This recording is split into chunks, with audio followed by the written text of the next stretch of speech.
I got 6 o'clock, so I'm gonna call the Finance Administration Land Acquisition Committee meeting to order.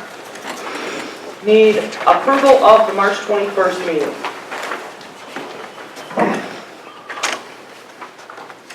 And I have read the minutes, found no errors, so I will make a motion that we accept the minutes as presented and have them placed on file. Need a second? Second. Got that, Joe? Got it. All in favor? Aye. Opposed? Thank you. Review accounting reports as presented by city accountant. You're up, Kim. Okay. The check register for tonight is the many bills that has come in to end the fiscal year is in there. We will have one additional April check run at the next meeting that we'll present to be approved, but we're approaching the end of our fiscal year end, so we're trying to get as much in as we could, calling vendors and saying, hey, signature bill. So if you see a couple extra things here, we're trying to make sure that everything gets accounted for in the proper fiscal period. There again, you'll see the payments are being made in the TIP fund. We're issuing those checks because we want them recorded in the fiscal year, but they will not be dispersed until we have the appropriate approvals and documentation in place. So they're being written pending the review. Moving on to the collector's report. There again, this is all of the payments that come in and not taxes. It always stands out when there's a building permit being issued because we'll see a large amount in building permit inspection fees. So this was we issued a permit on Building Charlie out at Ridgeport. And additionally, there's water and sewer capacity user fees that are also paid at that time. Okay, moving along. The next report is the March financial statements. And again, this is just a summary sheet of the year-to-date increase or decrease of revenues over expenses, and then what occurred in the month of March and then the year-to-date, which is the running total. And I think I kind of gloss over this every month, but some of the things we plan on showing a loss. It's a use of fund balance. It's not necessarily a loss in the fund. So we're doing okay in all of the funds there. There again, this is March. There's one more month left of the fiscal year. Moving onward is the summary by fund and/or department year-to-date for the month of March. I believe that summarizes those reports. That's it for there. Till the next one. Anybody have any question on those few reports? You didn't bring none of the paperwork for these out, did you? No. If you have questions, I may be able to answer some. Durazio. Durazio, that is the, Durazio would be repairs done on a couple of the police vehicles, I believe. Yeah, 2 Explorers. After the meeting, I'd like to see those. Okay. Yeah, those were, they were normal repairs. Those aren't covered under a maintenance plan. So that was part of it. Depending on which year they are, but I think they were the older ones, and I don't believe those are covered under the maintenance. Yeah, the last 3 that we got were The majority of all the 15s, repairs. weren't they? I think they were 16s. Were they? I believe they're 16s. And if not, there are some items that aren't covered under I thought we warranty. made two payments on those already. It's possible.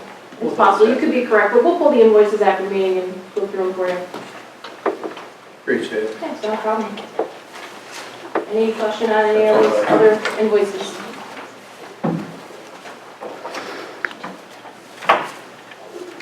All right, where are we at here? We are right.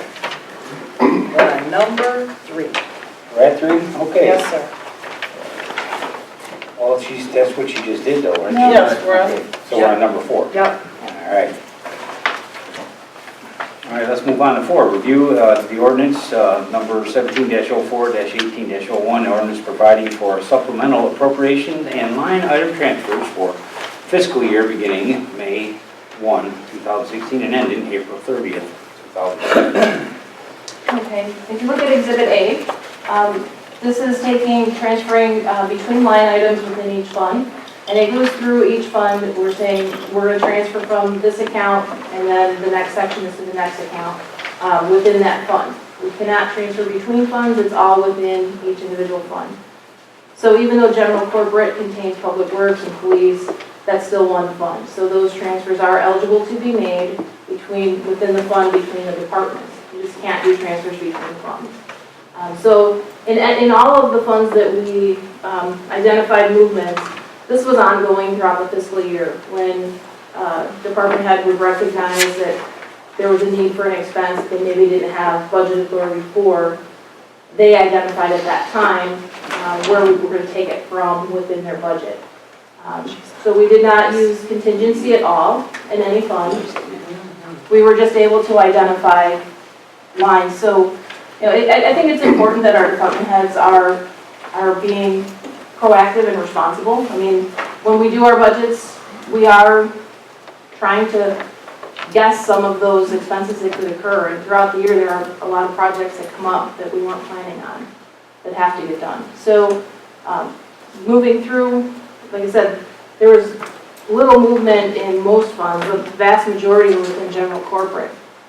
So there was nothing really unusual. I mean, we added the K-9 expenditures this year. Like when we did our budget, we had no intention of that program actually coming to fruition so quick, and it did. So that was a nice thing, that the police chief was able to identify within his budget some expenses he didn't have to incur so that we could give that budget authority for that program. So. Well, Kim, it's a lot of attention to detail, and you've done an amazing job keeping track of all this. Thank you, I appreciate it, because it's challenging at times. It is. It certainly is, but it's refreshing. Yeah. Does anybody have any questions about the ordinance and the line item transfers at this time?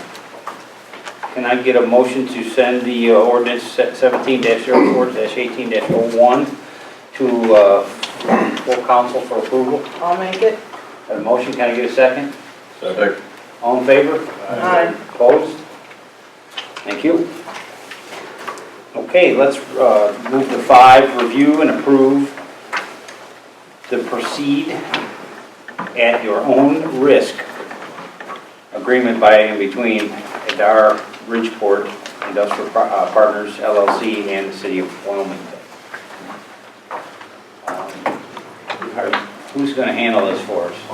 Several people. This is Mr. Schuster from Adar who will speak about why they need this at this time. How you doing, sir? What's your first name? My name is Benjamin Schuster. Thank you, sir. Thank you for having me at this meeting. All right. I'm an attorney at the law firm Holland and Knight, and we represent LEN Partners and Adar, the property owner. And before you is a proceed at your own risk agreement. And what this is intended to do is that we recognize that amending the annexation agreement requires certain procedures, and that annexation agreement requires Adar to build and construct certain roads as a condition in part of getting certificates of occupancy for the various parcels out at Bridgeport.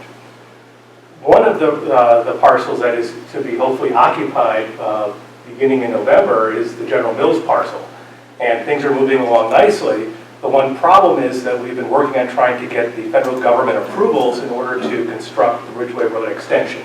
And we cannot proceed until those approvals come through, and at this point we are waiting, and it's out of our control.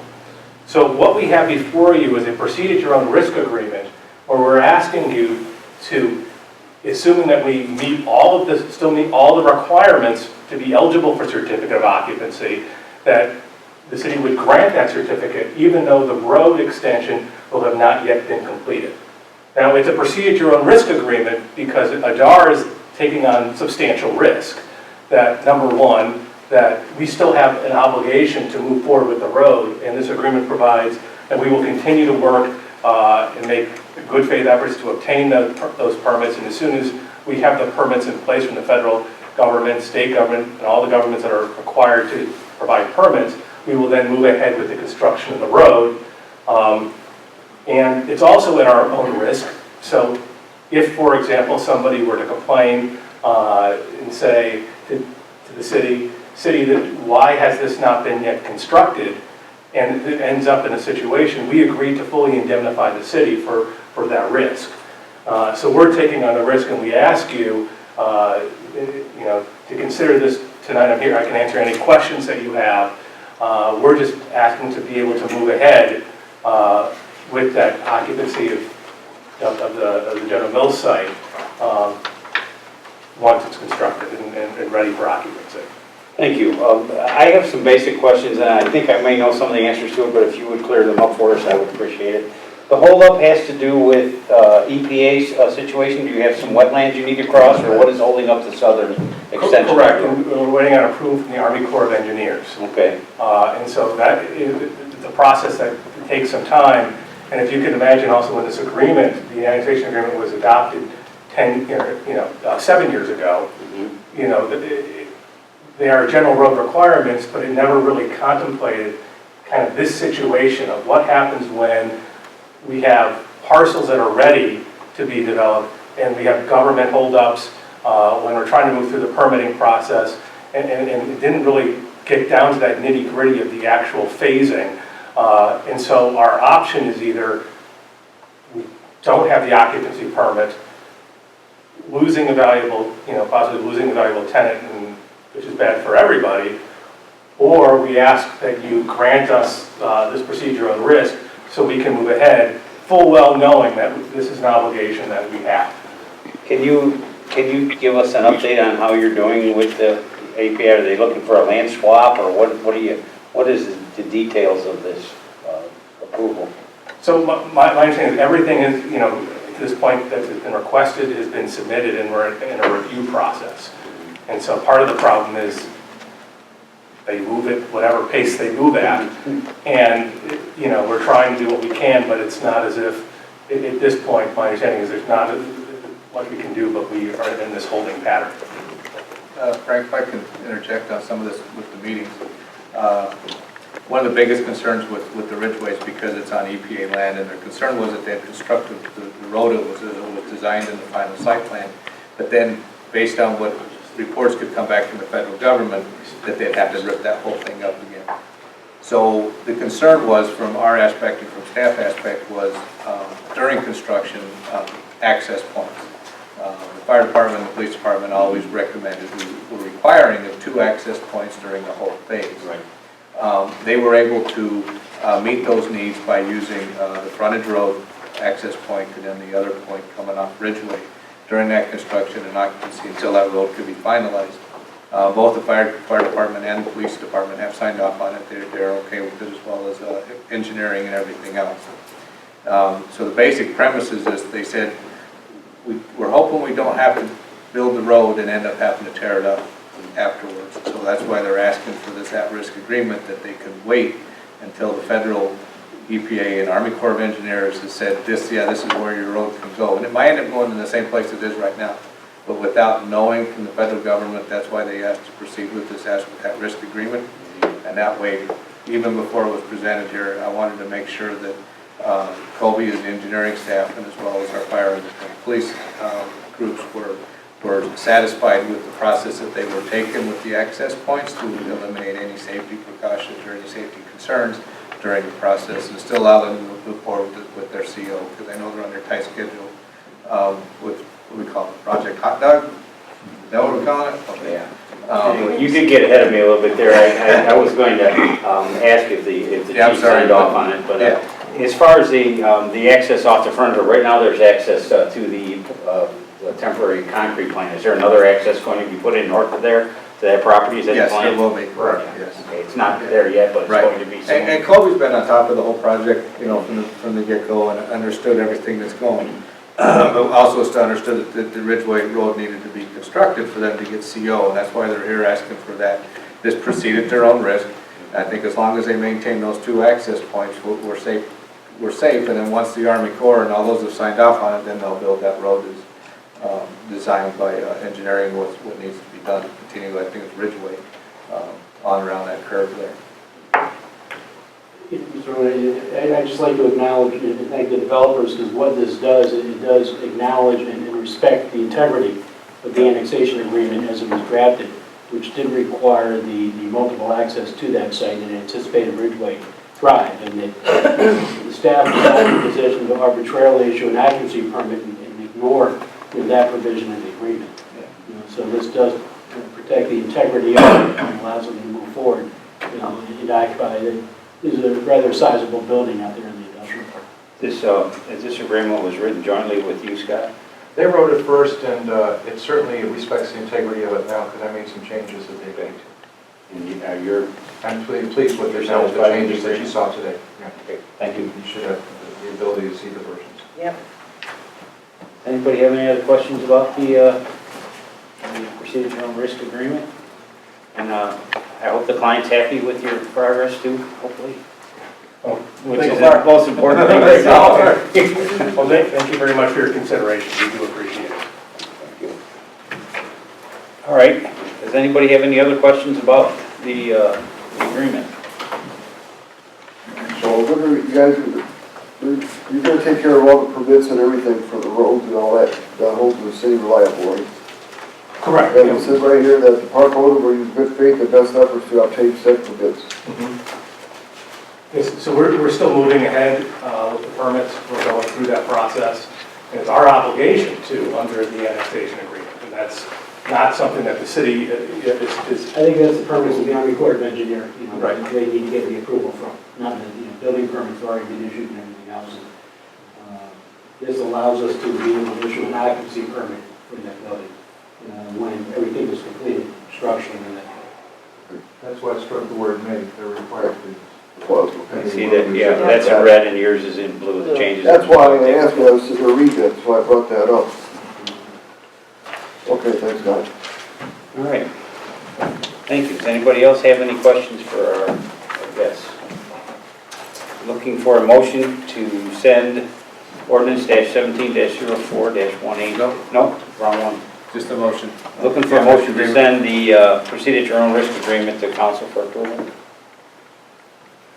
I'll make that motion. Second. Here. Any further discussion? All in favor? Aye. Opposed? Okay. Public comments? Nothing? You're the public here. so- You're the public. You got nothing shared? Nothing for finance really, but I would like as a citizen to thank Mayor Orr for his service to the city. It was an honor to work with him as a citizen. I look forward to many more catfish days to come. Sitting down there next to you now. Yeah. Other than that, no socks.